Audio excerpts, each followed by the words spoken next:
नमस्कार। आज की कहानी संघर्षमय जीवन का पार्ट 2। संघर्षमय जीवन का पार्ट 2 करने से पहले हम थोड़ा-सा संघर्षमय जीवन का पार्ट 1 का जो सारांश है उसको लेकर चलेंगे। क्योंकि जिन्होंने संघर्ष पार्ट 1 जीवन को नहीं देखा है, फिर उनको समझ में नहीं आएगा, इसलिए थोड़ा-सा टच करते हुए चलेंगे। संघर्षमय जीवन पार्ट 1 में एक माता-पिता थे, उनके 3 बच्चे थे, जिसमें 2 बेटियाँ थीं, 1 बेटा था। बेटियाँ जो थी वो बड़ी आज्ञाकारी थी, बेटा जो था वो छोटा-सा था, घर में सबका सबसे छोटा था, इसलिए घर में सबका लाडला था। और इस कारण से उसे घर में बहुत प्यार मिलता था। बेटियाँ जो थी अपना पढ़ाई-लिखाई करती हैं अच्छे से, पढ़ाई-लिखाई करने के बाद उन्हें रोज़गार मिल जाता है, फिर वो आर्थिक रूप से समृद्ध हो जाती हैं और फिर उनकी एक उचित समय पर उनका शादी कर दिया जाता है। जी। और जो बहनें होती हैं वो खुश रहने लगती हैं अपने ससुराल में। और जब भाई जो होता है बहनों के जाने के बाद घर में अकेला हो जाता है। जब बहनें पढ़ाई के लिए घर से बाहर जा रही होती हैं, उसी समय से भाई को अकेलेपन का महसूस होना शुरू हो जाता है और वो इस कारण से नकारात्मक कार्यों में रुचि लेना शुरू कर देता है, जो नकारात्मक कार्य उसके व्यक्तित्व पर बहुत बुरा असर डालते हैं। उसकी आदतों में बुरी आदतों का संग्रह हो जाता है, जो उसके लिए बहुत बेकार होता है। और इसी क्रम में भाई जैसे-जैसे नकारात्मक आदतों की तरफ आकर्षित होते चला जाता है, जो माता-पिता होते हैं, वो भी घर में अकेले होते हैं और वो बच्चों पर उचित ध्यान नहीं दे पाते हैं। वो बच्चों की जो ज़िम्मेदारी होती है, उसे निर्वाह करने के लिए जो अपना समय होता है, उसमें उचित समय देते हैं।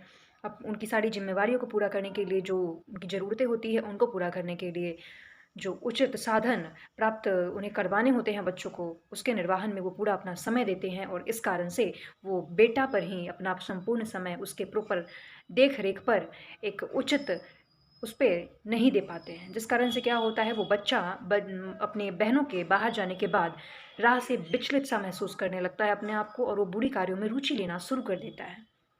देखिए अब कहानी पार्ट 2 हमने अंत किया था जहाँ पर बहनें जो हैं वो भाई से मिलने आती हैं और मम्मी-पापा के कहने पर और भाई मिलने से इनकार कर देता है।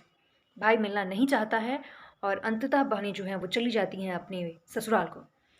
अब देखिए क्या होता है कहानी पार्ट 2 संघर्षमय जीवन में भाई जो है वो इसी क्रम में लगातार अपने बुरे कार्यों में बढ़ते रहता है। जो बुरी आदतों का संग्रह उस पे हो गया था, उसकी तरफ वो और आकर्षित होता चला जा रहा था। मम्मी-पापा के समझाने के बाद भी उसमें कोई परिवर्तन नहीं आ रहा था। फिर भी मम्मी-पापा अपना प्रयत्न नहीं छोड़ते हैं क्योंकि आप ये जो कहानी हमारी है, ये भारतीय समाज की है और आप जानते हैं कि हमारे भारतीय समाज में क्या होता है, जो लोग होते हैं वो अपने बच्चों की देखभाल इस कदर करते हैं कि उनका ये सोच होता है कि हमारा बच्चा बहुत अच्छा नहीं बने, तो बहुत खराब तो नहीं बनना चाहिए। सामान्य हो, सामान्य ज़रूर बन जाए लेकिन बहुत खराब कभी नहीं बने। इसके लिए वो बच्चों पर उनका जो होता है पूरा ध्यान केंद्रित होता है, उनकी देख-रेख पर। वो हर एक संभव प्रयास लगा देते हैं अपने बच्चों को उचित व्यवस्था देने में, उनको आगे बढ़ाने में। उनका संपूर्ण ध्यान केंद्रित होता है अपने बच्चों पर कि हमारा बच्चा बहुत अच्छा ना करे लेकिन बुरा कम से कम ना बने। है ना? तो ये भारतीय समाज की कहानी है, तो इसमें क्या होता है, यही इसकी इस माता-पिता ने सोच लिया था कि जो बेटा हमारा बुरा कार्य करने लगा है, अनुचित कार्यों में उसकी रुचि रहने लगी है, नकारात्मक कार्यों में, उस कार्यों से उसे कैसे बाहर निकाला जाए, इसके लिए वो उचित प्रबंधन करना शुरू कर देते हैं। वो तरह-तरह की रणनीतियाँ बनाते हैं अपने बेटा को उस बुरे कार्यों से बाहर लाने के लिए, लेकिन कोई भी रणनीति काम नहीं करता है। फिर इसी क्रम में जो पिता हैं वो काफ़ी अपने आप को परेशान महसूस करते हैं, साथ में माँ भी। फिर भी माँ घर में होती है तो माँ को बेटा से इतना लगाव होता है कि वो थोड़ा-सा पापा को समझाती है कि इस तरीके से पापा जो हैं पापा को समझाती है कि इस तरीके से अनुचित तरीके से कुछ भी उसके साथ पेश आने से उसके व्यवहार में जो है और रूखापन आएगा, वो हमसे बिल्कुल अलग-सा रहने लगेगा। इसलिए उचित यही है कि एक अच्छे ढंग से मधुरतापूर्वक व्यवहार करके उसे एक उचित रास्ते पर लाया जाए। जी, तो माता की ये सोच होती है लेकिन पिता कहते हैं कि नहीं, उसके लिए ज़रूरी है कि एक ज़िम्मेवारी उसे जब उठानी पड़ेगी, तो उसे हमारी समझ में आएगा कि हम कितने परेशान रहते हैं। हमारे एहसासों को वो तब जाकर समझेगा, हमारा बच्चा, हमारा बेटा। फिर मम्मी कहती हैं, "जी, आप जैसा उचित समझे, आप वैसा निर्णय लें, मैं आपके साथ हूँ।" फिर माँ कहती है, "ठीक है।" माँ-पापा दोनों ने ये बात सोच लिया। फिर ये रणनीति बनती है घर में मम्मी-पापा के बीच में कि बेटे की शादी कर दी जाए। वास्तव में उसके लिए यही उचित था, क्योंकि वो जो बच्चा था, वो बड़ा हो गया था और अब वो बच्चा तो नहीं रहा, लेकिन उसे ये बात बिल्कुल समझ में नहीं आ रही थी कि शायद उस पर भी कोई ज़िम्मेवारी आ गई थी समय के साथ, जब वो बड़ा हो गया था घर में। और बहनों जब चली गई थी घर से, तो घर में वही एक अकेला बच्चा था जिस पर घर की सारी ज़िम्मेवारी थी। लेकिन वो इस ज़िम्मेवारी को समझने से इनकार कर रहा था, सिवाय बुरी कार्यों में रुचि लेने के। तो मम्मी-पापा की ये जो सोच थी, इस सोच को वो अंजाम देते हैं और एक उचित कन्या ढूँढकर बेटे की शादी कर दी जाती है। और मम्मी-पापा के दिमाग में ये बात आती है कि हो सकता है कि हम लोगों से जब ये कट गया है, तो जैसे बहनों से इसका जुड़ाव एक अच्छा बॉन्डिंग था, बहनों से एक अच्छा संबंध था, जब कोई नई एक बच्ची घर में आएगी, तो नए आदमी से हो सकता है कि इसका जुड़ाव अच्छा फिर से बन जाए। जी, तो इसीलिए वो क्या करते हैं, शादी कर देते हैं अपने बेटों की, और बेटा जो है वो उसकी बहू के साथ बनने लगती है। फिर मम्मी-पापा खुश हो जाते हैं। मम्मी-पापा को लगता है कि चलो अब मेरा बेटा सही होगा। लेकिन बेटा बुरे कार्यों में रुचि लेना बंद नहीं करता है। पत्नी के साथ अच्छे से रहता है, लेकिन बुरे कार्यों में अभी भी उसकी रुचि थी। फिर धीरे-धीरे बेटा जो है, उसकी फैमिली, उसका परिवार आगे बढ़ता है। जो मम्मी-पापा हैं, वो दादा-दादी बन जाते हैं, और इसी क्रम में जो बेटा उनका होता है, उस पर ज़िम्मेवारी का जो होता है वो दोगुना हो जाता है बोझ। और अब वो समझता है धीरे-धीरे कि मम्मी-पापा के साथ क्या हमने किया। क्योंकि जब ज़िम्मेवारी उस पर बढ़ती है, तो फिर वो अभी तक कोई उचित रोज़गार नहीं प्राप्त किया था। अभी तक उसके पापा, उसकी मम्मी दोनों मिलकर ही संपूर्ण गृहस्थी को निभा रहे थे, चला रहे थे। बहू, बेटा, सासू माँ और ससुर जी, इन 4 लोगों की गृहस्थी को दोनों माता-पिता ही मिलकर चला रहे थे। बेटा ने कोई भी उचित रोज़गार प्राप्त नहीं किया था। लेकिन देखिए होता क्या है, इसी क्रम में पिता बीमार पड़ जाते हैं, और जो उनका बेटा है, वो पिता बन जाता है। तो इस तरह क्या होता है कि 2 रिस्पॉन्सिबिलिटी बढ़ जाती है उस बच्चे पर, कि वो बच्चा खुद पिता बन जाता है, और पापा जो हैं वो बीमार रहने के कारण बिस्तर पकड़ लेते हैं। और बिस्तर पकड़ने की वजह से क्या होता है कि पापा के द्वारा जो भी ज़िम्मेवारी उठाई जा रही थी, अब तो वो बंद हो गई थी। अब तो उसे बेटे को ही करना था। तो बेटा एक उचित रोज़गार ढूँढने के क्रम में आगे बढ़ते हैं। जब वो रोज़गार ढूँढ रहा होता है बेटा, यूँ कहें कि रोज़गार मिलना मुश्किल नहीं होता है, लेकिन बहुत कठिनाइयों का सामना उसे करना पड़ता है रोज़गार तलाश करने में। जी, तो जब वो रोज़गार तलाश करने जाता है, उसके पास कोई उचित शैक्षिक योग्यता नहीं होती है रोज़गार से जुड़ी हुई, जिससे उसके परिवार की निर्वहन अच्छे से हो सके। और जो रोज़गार उसके लायक होता है, उसकी शैक्षिक योग्यता के लायक होता है, उसमें मासिक वेतन इतने कम होते हैं कि उसे लगता है कि हमारे परिवार की संपूर्ण ज़िम्मेवारी को मैं कैसे चलाऊँगा, कैसे उठाऊँगा।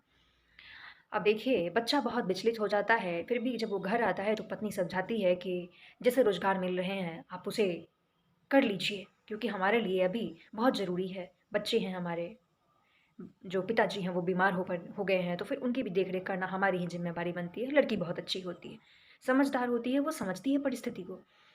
और लड़का जो है, वो रोज़गार करना शुरू कर देता है। रोज़गार में संलग्न हो जाता है, रोज़गार उसका शुरू हो गया था। लेकिन मासिक वेतन बड़ी कम थी, जिसकी वजह से उसे बहुत परेशानियों का सामना करना पड़ता है। सारी ज़िम्मेवारियाँ अच्छे से निर्वहन करने में बहुत परेशानियाँ होती हैं उसे।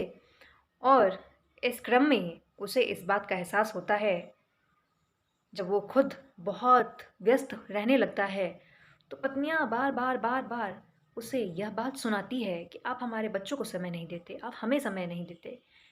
माँ-पापा अभी भी कुछ नहीं कहते उससे, लेकिन पत्नी और बच्चों की शिकायत होती है। फिर जाकर उस बच्चे को एहसास होता है कि मेरे मम्मी-पापा ने हमारे लिए क्या किया था, और मैंने जो बहनों के साथ किया, मैं उनसे बात करना छोड़ दिया। एक अनुचित व्यवहार जो अपनी बहनों के साथ बर्ताव मैंने किया था, कितना गलत था वो उचित बिल्कुल नहीं था। और हमने समय का जो दुरुपयोग किया, मम्मी-पापा के जो मेहनत को दुरुपयोग किया, वो कितना अनुचित था। तो उसे अब मम्मी-पापा की परिस्थितियों का एहसास धीरे-धीरे हो रहा था।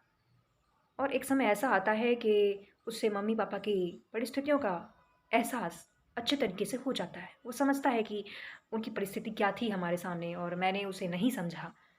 मैंने बहुत अनुचित किया उनके साथ, ये गलत था। तो इस कहानी से यही शिक्षा मिलती है, पार्ट 1 और पार्ट 2, संघर्ष में जीवन इसका शीर्षक था इस कहानी का। आपने देखा कि किस तरीके से माता-पिता ने अपने बच्चों के लिए बहुत सारी जितनी सारी उनकी ज़िम्मेवारियाँ थी, सबको उठाने में अपनी एक-एक समय को दिया, अपना संपूर्ण दिया यूँ कहें तो। लेकिन बच्चा जो है, दोनों बेटियाँ जो है, वो समझी इस बात को और उन्होंने सफलता प्राप्त किया।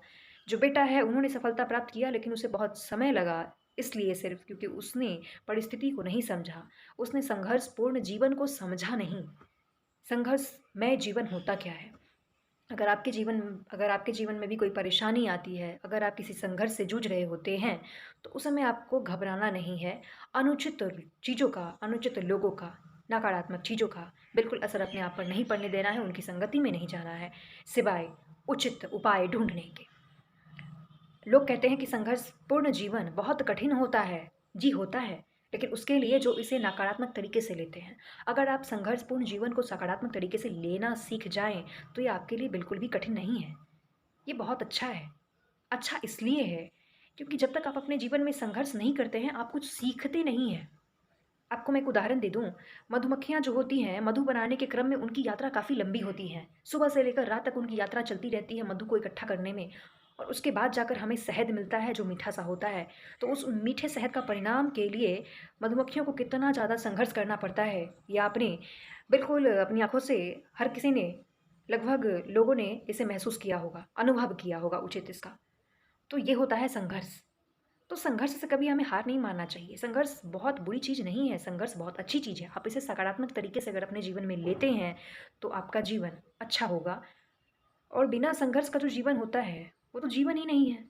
आप जी रहे हैं, लेकिन कोई प्रॉब्लम आपके पास नहीं है, कोई समस्या नहीं है। तो आपने क्या सीखा जीवन में? जब तक कोई समस्या आपके जीवन में आती नहीं है, आप उसे सुलझाने की कोशिश नहीं करते हैं, तब तक आप कुछ सीखते नहीं हैं और जब तक आप कुछ सीखते नहीं हैं, तो फिर वो जीवन है क्या? जीवन का उद्देश्य क्या है आपका? और किसी भी कार्य को करने जब आप चलते हैं तो उसमें उलझनें आएँगी ही। जीवन यही है, संघर्ष ही जीवन है, ऐसा इसीलिए कहा गया है। तो ये वाक्य जो है, ये पंक्ति संघर्ष ही जीवन है, इस कहानी के अंतर्गत आपने समझा कि संघर्ष को एक सकारात्मक तरीके से लेना चाहिए। आपको हमारी कहानी कैसी लगी, हमें ज़रूर बताएँ। हमारे चैनल को लाइक करें, सब्सक्राइब करें। कहानी सुनने के लिए धन्यवाद। Thank you so much.